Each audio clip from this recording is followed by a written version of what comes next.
again. We have come to the part 5 in this package or these sessions. Some of you have heard the other parts first, and for you it will be some repetition here. But also some of you might hear this session as the first part, so that's why I think it's necessary to say something of the core elements. This session is not about trauma treatment, it's about why parents are so important and how they can support their children. And how can we as helpers help parents to be that support. So the first point is about what actually determines whether a child is traumatized or not. Why is parents so important? And we are going to discuss the concept of protective shield. And then secondly, we are very shortly again saying something about what are the common reactions to trauma and what are the reactions at different age levels. And then I will present as the third point a model called the STOP model, which are the key elements in helping children in crisis. But first, the concept of protective shield. It's actually used by, I think it was invented, I don't know, but it is used by the one who's director of the National Institute for Child Trauma Center in US.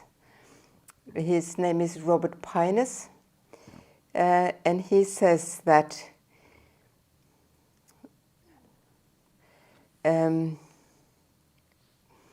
if you can see on the slide, T stands for the trauma, the F stands for actually for parents. It's in Norwegian, I'm sorry. And the B stands for the child.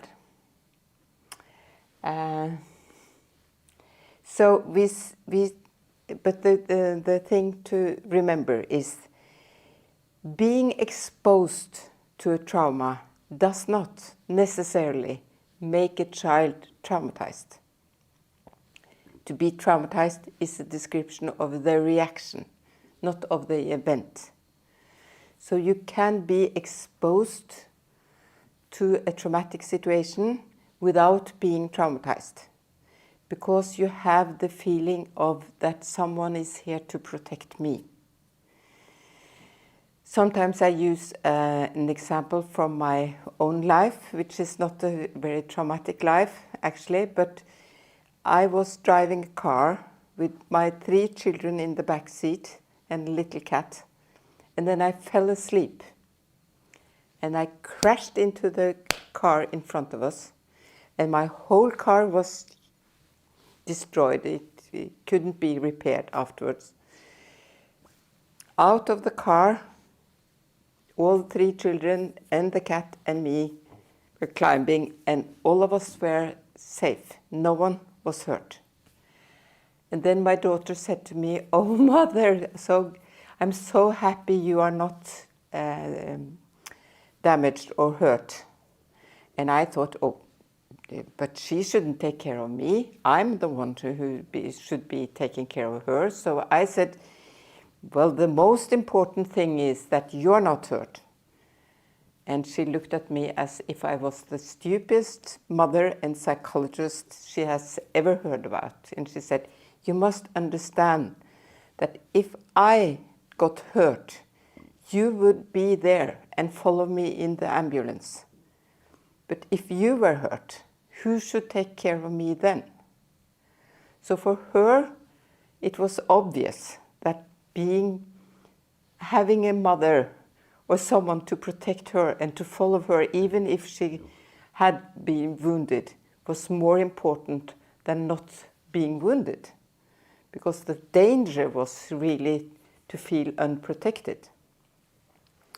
So that's what Robert Pines called that the child is not traumatized when the protection shield, the mother, the father, the caregiver, someone is there to protect me. So we call it traumatization when the child is exposed to a trauma and the parent are not physically or mentally available. It could be the parents. Here I use the term parent, but it could be any caregiver. It could be the teacher, it could be the grandmother, it could be an aunt, the caregiver. So the child is traumatized when the exposure is without any protection. And of course, the worst kind of traumatization is the last one here, when the trauma and the protective person is the same. The threat is coming from the person that should protect you, as in domestic violence, for instance. Then the child is really, really hurt. Robert Pines says that for the child, when the protective shield breaks, then anything can happen. Then the fear is all over. Anything can happen to me because I'm not protected by anything here.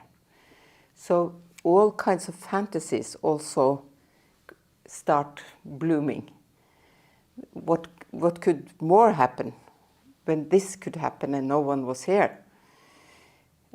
So we have a lot of fantasies also when children have been exposed to real trauma and they have felt this unprotected state. Sometimes you see fear fantasies. Robert Pines also says that three kinds of fantasies. It's fear fantasies, it's revenge fantasies, and it's rescue fantasies. So sometimes they have this Batman or Spider-Man or somebody came and rescued me, or they have some kind of imagining that they have themselves some overnatural forces, strength. So you could see a lot of kind of things that you think this couldn't be real, really? So has it happened? And you doubt the child's story because it's mixed with some fantasies. But the story and the event can be very real and the fantasies are following. So the PTS reaction in general are this re-experiencing that it's coming back as if it is happening again. It's increased activation, that you are irritable, you are easy to get startled, you have difficulties in concentrating, difficulties in sleeping, and you have this avoidance, not talking about, not wanting to hear about, not wanting to be remembered. And sometimes that is difficult for parents because they want to calm their children and talk about them, and I saw you were very scared, and the child tries to avoid talking about it. But we know that avoidance is not a very good thing because avoidance can actually increase, so that you start by being afraid of a soldier, for instance, and then you become afraid of all kinds of uniforms, and then you become afraid of all men. And you know it can grow into a sort of phobia. So you have to do a balance between calming and sheltering, and then also gradual exposure. And we differentiate between different ages, the clinging and separation anxiety, and the losing skills, etc., when the child is 0 to 3, and the play that is so disturbed and interrupted, and that you have to help the child start playing again, because play is such an important developmental task. It's not only for amusement, it's also, this is an important developmental task. And you have also, for some children, what we call the shutdown picture, that they become passive, silent, and they are most difficult to recognize because they don't bother anybody. They just sit still. So to find out and to see that reaction in children is very important, both for parents and for other caregivers, teachers, etc. And then in school, you will see that the anxiety and the is also disturbing the capacity for concentration, for remembering, for learning, etc. And then you have the reactions in the adolescence where they overthink, they have concentration difficulties, they have thoughts about justice, who should be held accountable for this, aggression, and you also have a lot of losses, because sometimes we forget how important friends are to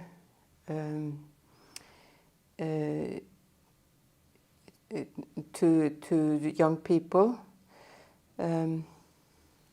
I'll put in a little anecdote, because I was working in Bosnia, and we had an exercise where I asked the children to, on small cards, write about a friend they had lost. And they, in order for this not to be too overwhelming, I made the sentences and I said ... And they should just fill in some words. So it was, a good friend of mine was ... I lost my friend because of ... My friend was ... We used to do together ... What I feel now is ... So it should be not too overwhelming. But one of the girls started really to cry, very much crying. And she was overwhelmed. And and I said to her something about, because I wanted her to feel that she got some control back.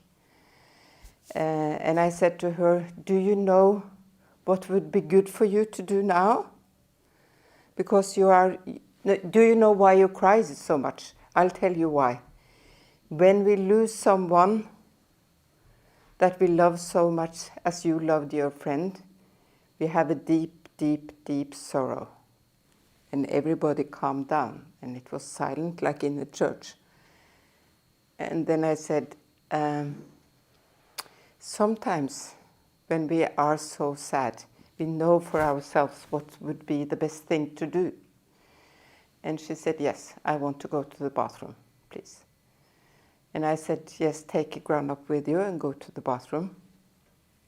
And then I said to the rest of the group, and I said to her, come back whenever you feel ready for it. And then I said to the rest of the group, when we are as deep in sorrow as you saw Mira was now, what helps? And then they started to talk about coping strategies. I like going to cuddle with my cat. I like going to mother. I like listen to music. I like running. And they sort of helped each other, finding good coping strategies, because we all feel this loss and feel that. So she wasn't ashamed of crying. She felt it was a sort of dignity when I said, this is what happens to us when we lose someone that is so close to us. So I sort of helped her feel a sort of dignity in the situation, and the other children helped her when she came back, that when I feel like you did, I do that, and I do that, and I think that helps, and I think that helps. So they got a sort of influence, mutual support, etc. Yeah. It was perhaps a little detour. I think when we talk about supporting children, we should also look into the resilience. I'll be very short. Just two, for me, important researchers, Antonovsky, who has looked upon who came out from the concentrating camps after war and managed well. What was their experience? What helped them? And he said his concept is sense of coherence, but he says that it is containing that the world need to be understandable. Cognitively, I understand what's happening here. It needs to be manageable. I know what to do, or I know where to go to get help. And it has to be meaningful. It has to give meaning, being something worthwhile. And the other one was Emmy Werner, who done research upon children living in the extreme poverty and chaos. And she said, yes, the 4 factors. It's whether there is structure and some clear rules in their lives, whether there is this feeling of internal locus of control and influence, whether they have something where they feel that they are skillful or that they master. It could be playing football, it could be playing chess, it could be hairdressing, it could be anything. And she also points out that life has to have meaning. So when one starts refugee camps, etc., one uses this, what we call the STOP model. And the STOP model, for me, is easy to remember because of the letters, that the S stands for structure. You have to have, S is S structure, that there is, like Emmy Werner said, that there is a structure in the child's life. A daily routine. When you go to bed, when you have your meals, what is the activities during the day. It's very, very important. It's very, very common that if you are an internal refugee or something, it's a bit chaotic. But to make a structure of the day makes the child feel safe and that their protective shield is restored. And the other thing is the T. Someone says that in refugee families or in families during wartime, it can become what they call a conspiracy of silence.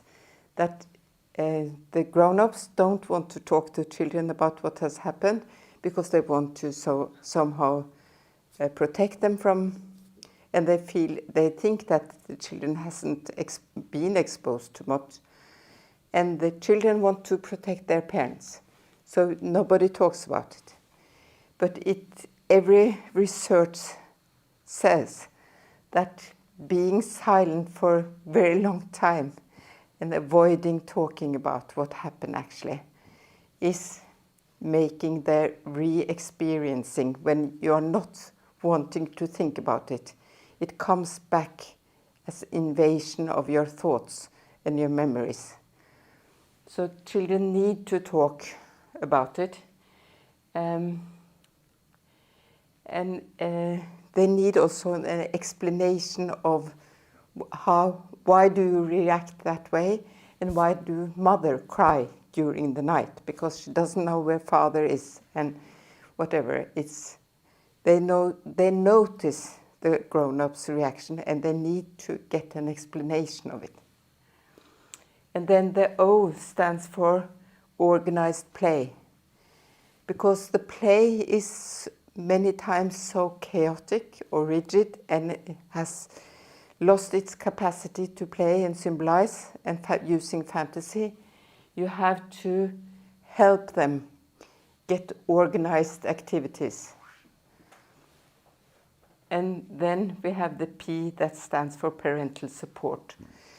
For us as helpers, we need to help the children, but actually, even more so, we need to give support to the parents.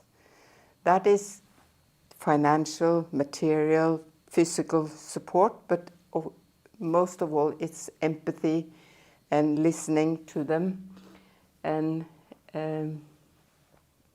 also make them understand that they are that important to their children, that they are the protective shield, that they are the ones who can make the child not traumatized, because even if it has been exposed to trauma.